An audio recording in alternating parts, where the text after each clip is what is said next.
What's going on, guys? So, picked up a few PC Engine games lately, and I'm going to show them to you here, but I'm going to do it a little differently this time. Instead of just rambling through them all, I'm going to go ahead and show you them kind of individually and in little groups, and tell you a little bit about them, because they all have a lot of neat features, and the way I buy and collect games usually has to do with something particular I like about the game, and a lot of the times, it's the music. So, as for an example with this one,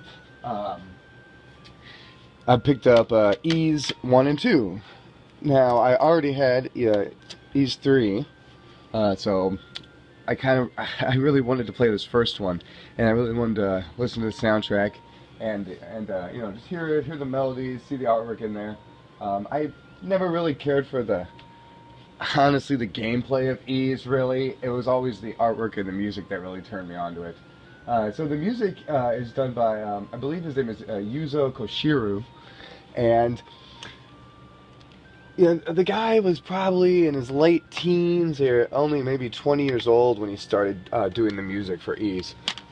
He's also done music for the ActRaiser series, ActRaiser 1 and 2, did stuff with Quintet. I believe Quintet was the name of the producers. He did the music for Shenmue. He also did Streets of Rage.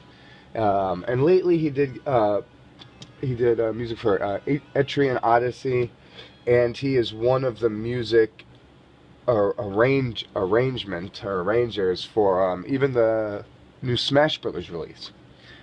So yeah, I mean, if anybody hasn't checked out the Ys game, there is one for the Super Nintendo.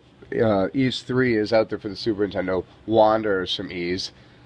I believe it's still a fairly cheap game. I want to say that game's probably $10 or cheaper. I bought it, you know, I think I paid like $3 for it when I bought it originally. And I originally found it at one of the original Funko Lands up in Minnesota. I had been on a real big RPG kick.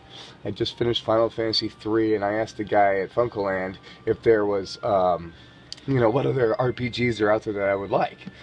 You know, I really wish he would have turned me on to like Lufia or something, but he actually gave me Ys, and you know, I was young, so of course I did the cave leveling trick. So I maxed out my character, like, you know, right away, and just really walked through the game. So I didn't have a full appreciation for this game when I was growing up. It wasn't until I actually picked up this version of this in 2009 and got to listen to the CD quality music.